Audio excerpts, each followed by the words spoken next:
Salam sukses. Rapat paripurna perdana Kabinet Merah Putih yang digelar oleh Presiden Prabowo Subianto dihadiri oleh seluruh menteri-menteri dan kepala badan yang baru dilantiknya. Pada saat pidato, pengarahan dalam pidato itu di depan para menteri, para pembantu kabinet dan para badan yang baru dilantik, Prabowo mengatakan bahwa Kabinet Merah Putih yang dibentuk adalah sebuah simbol dari kebersamaan dan kebangsaan.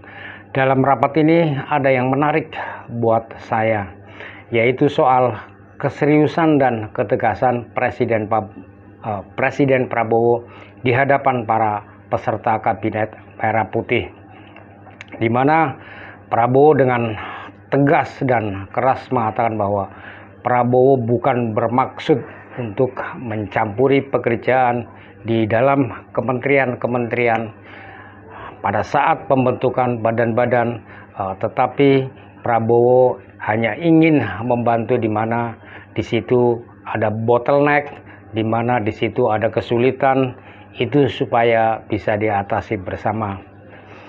Bahkan Prabowo mengatakan telah mendengar keluhan-keluhan dari rakyat bahwa birokrasi yang ada di pemerintahan Indonesia ini justru mempersulit, bukan mempermudah. Oleh karena itu, Prabowo langsung saat itu juga minta kepada para menteri-menterinya untuk bisa memberikan pelayanan yang terbaik kepada masyarakatnya. Dan di situ juga dengan tegas Prabowo mengatakan, jangan ragu-ragu, kalau ada pejabat-pejabat yang tidak bekerja dengan benar, copot segera dan suruh di rumah saja. Tegas betul ya Presiden kita Prabowo Subianto ini. Lalu seperti apa situasi ketegangan rapat paripurna perdana Kabinet Merah Putih ini? Inilah videonya. Saudara-saudara sekalian, para anggota Kabinet Merah Putih yang saya hormati dan saya hormati, bukan saya ingin mencampuri pekerjaannya kementerian-kementerian, tidak, tapi saya ingin membantu. Di mana ada bottleneck, di mana ada kesulitan, segera kita atasi. Marilah kita jujur mengakui bahwa birokrasi di kita sangat terkenal,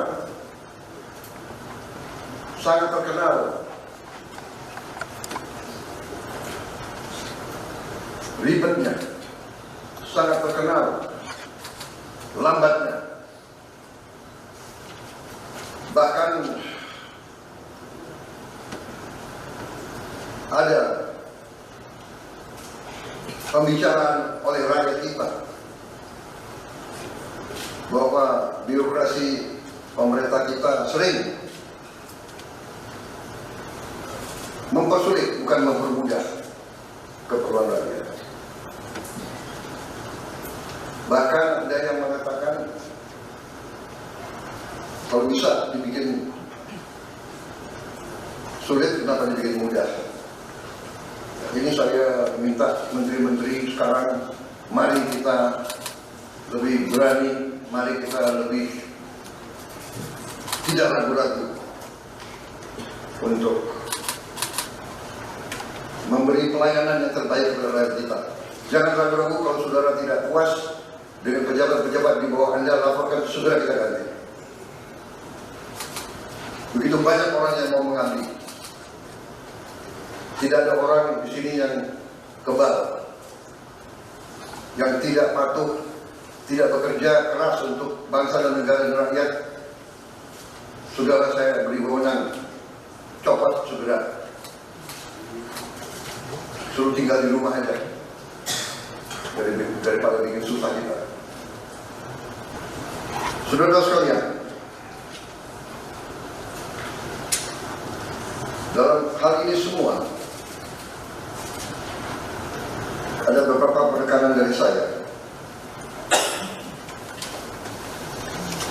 Saya paham bahwa kita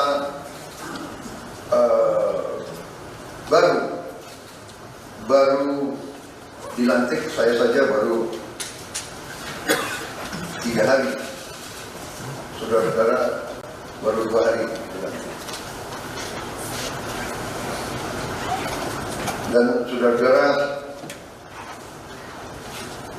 saya persilakan secepat mungkin, terutama bagi menteri-menteri yang baru, silakan konsolidasi sendiri, mengatur sendiri secepat mungkin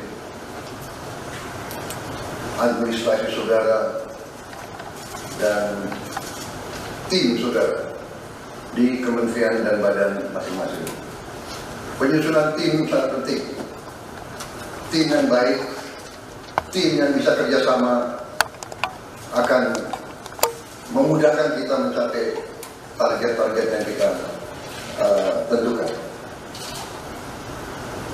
Saudara-saudara, saya sangat mengutamakan kerjasama sebagai tim. Untuk itu, dalam waktu dekat, saya akan mengajak saudara-saudara ke Magelang, di mana kita akan melaksanakan beberapa hari menambah pembekalan. Kemudian kita akan adakan koordinasi di tempat di Magelang, Jawa Tengah, di kawasan Akademi Militer. Hal itu saya nilai bahwa akan membawa banyak manfaat, karena sesungguhnya lahirnya Republik kita memang proklamasi di Jakarta, tetapi ujian proklamasi berada di daerah-daerah di mana pejuang-pejuang kita melaksanakan perebutan kemerdekaan secara fisik. Dan daerah Magelang merupakan suatu sentra perlawanan kita terhadap penjajah mulai ratusan tahun, dikenal sebagai daerah perjuangannya Pangeran Diponegoro di antara 5 gunung. Itu saya kira cukup membawa suatu aura tradisi keberanian, tradisi heroisme, tradisi cinta tanah air. Saudara-saudara sekalian, jumlah anggota kabinet kita sebanyak 48 menteri.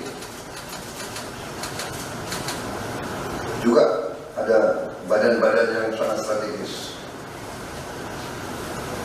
Ini memang lebih banyak dari pemerintah sebelumnya. Jumlah ini saya sadari memang bisa dianggap tergolong besar, tapi memang bangsa kita bangsa yang besar.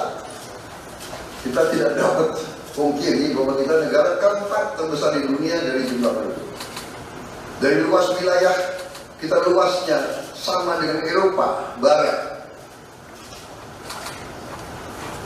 di mana Eropa itu terdiri dari 27 negara, kita satu negara. Mengelola Eropa itu membutuhkan 27 menteri keuangan, 27 menteri pertahanan, 27 menteri dalam negeri. Saudara-saudara, kita seluas Eropa. Saudara-saudara sekalian, kita juga memilih sistem politik demokratis. Kalau kita negara otoriter, mungkin kita cukup menjalankan semua dengan jumlah penduduk yang sedikit. Jadi saudara-saudara, ini tidak masalah. Yang penting kita bekerja dengan efisien.